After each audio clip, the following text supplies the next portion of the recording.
Hi, my name is Gibson, and I'm the creator of the Personal Development School. This is your daily breakthrough video, and in this video, I want to take you through 6 signs that the anxious preoccupied attachment style is rebounding out of a romantic relationship. Now, I also want to highlight here, just at a very high level, a couple key things about rebounding before I go into the other part of this video itself. And it's that rebounding is neither positive nor negative. It's dependent on who you're rebounding with, what the reasons are, and also, am I doing the inner work simultaneously to work through my pain points and challenges? When it comes to anxious preoccupied specifically, I've often seen that they will use a rebound relationship as a substitute for doing the inner work.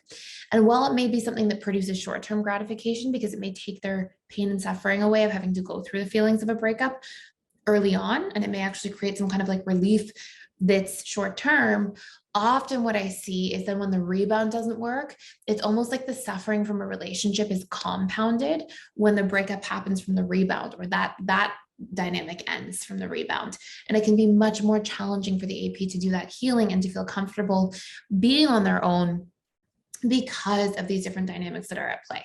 So I can do a separate video. I actually will do a separate video now that I'm talking about this, just on like whether or not an AP should rebound and what some of the benefits are and what some of the drawbacks are and how to do a rebound effectively if that's something that's taking place where you've suddenly had feelings for somebody else and you're like, wait, I just got out of this one relationship. What should I do? And it's just super important that an anxious preoccupied does the inner work, learns to meet their own needs, learns to self-soothe, learns to reprogram their core wounds. Otherwise, they're going to take that unresolved pain and suffering from that past relationship and those wounds, and it's likely to still cause pain points and challenges in the rebound relationship as well. So I'll put a separate video together about that. But 6 signs the anxious preoccupied is rebounding is what we're going to really focus on here now. And sign number 1 is that all of a sudden, and one of the key things here is all of a sudden, seemingly out of the blue, if the AP was texting in sort of like a fairly common pattern. So let's say you're with an anxious preoccupied, you break up, you're thinking of maybe chatting a little bit, you're maybe thinking of getting back together. There hasn't been like a really clear line for closure. And there's been texting communication, and then all of a sudden it drops off for the AP. A lot of the time, this is because there's something else that has their attention. Now, best case scenario is it's the relationship to themselves if you are the AP, and it's like, I'm learning to set my boundaries and all these different things. But commonly, an anxious preoccupied seeks to get their needs met externally because they've basically been conditioned to hyper-focus on the external world and totally ignore their own internal reality. And so we'll usually see that the likelihood is that it's that somebody else came into their life and now has their attention in some form. A really interesting thing is that APs don't tend to drop off like this until somebody actually, they have some sort of feelings for the person. Obviously, APs tend to develop feelings a little bit more quickly than other attachment styles, but you'll see this different dynamic of like, this texting suddenly drops off quite substantially. And usually it's because there's some sort of investment of their attention and them getting their needs met in somebody else going forward.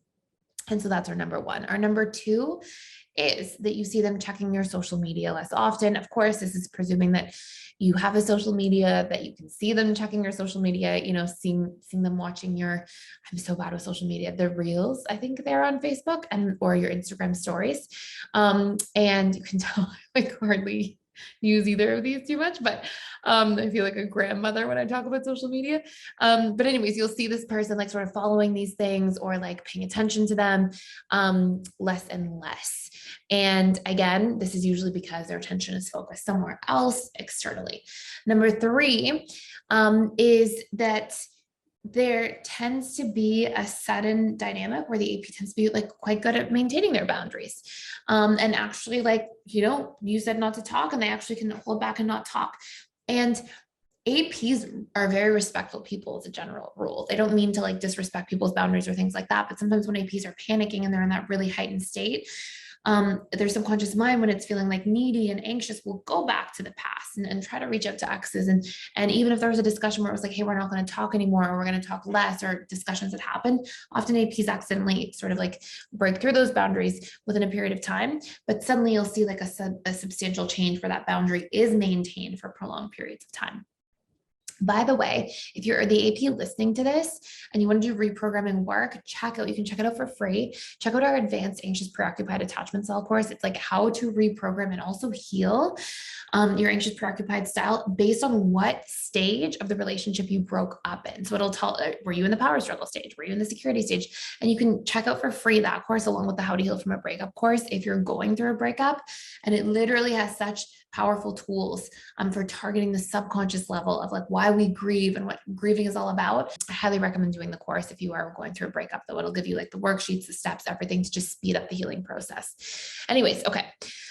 So you'll see another big pain point is that oftentimes in cases where the anxious preoccupied has begun to rebound, you'll see that if you do reach out yourself, and if you're kind of wondering like, hey, why did they pull away so quickly all of a sudden, or what's going on? And maybe you were kind of like assuming that they would sort of reach out and communicate. You may even see that they send back shorter responses because they tend to be like fairly loyal, especially in like those early stages of the relationship. They can infatuate and bond quite deeply.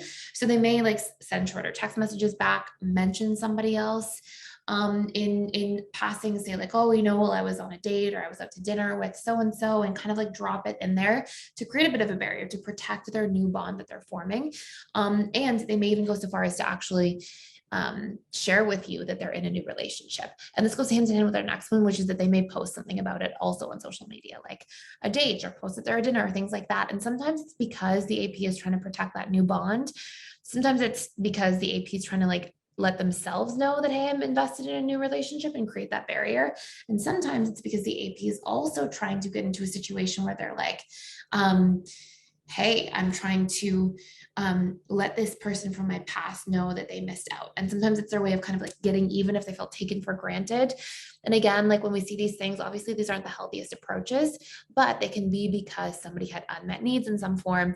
And now they're trying to get their needs met in a different form by kind of putting this boundary or like barrier up and trying to take their power back in a way, be spiteful, make you feel how they felt. Then you're some kind, emotionally connected in some form or another. I've recently touched on that in a video. So anyways, hopefully that makes a lot of sense. And one of the big things that I want to share here that's super, super important is that when you are rebounding, if you are an anxious preoccupied individual, a lot of the time what can happen is you'll get into a position where it's like, hey, I don't have a capacity very well, or I don't feel comfortable relying on myself to soothe myself, to meet my own needs, to make myself feel seen, heard, important, loved, valued, all these different things. So I look for that externally, and there's really nothing wrong with that. That's just a coping mechanism, a strategy.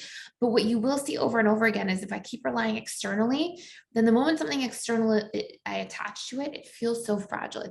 There's so much more fear in losing it if I don't have the ability to give some of those needs to myself too.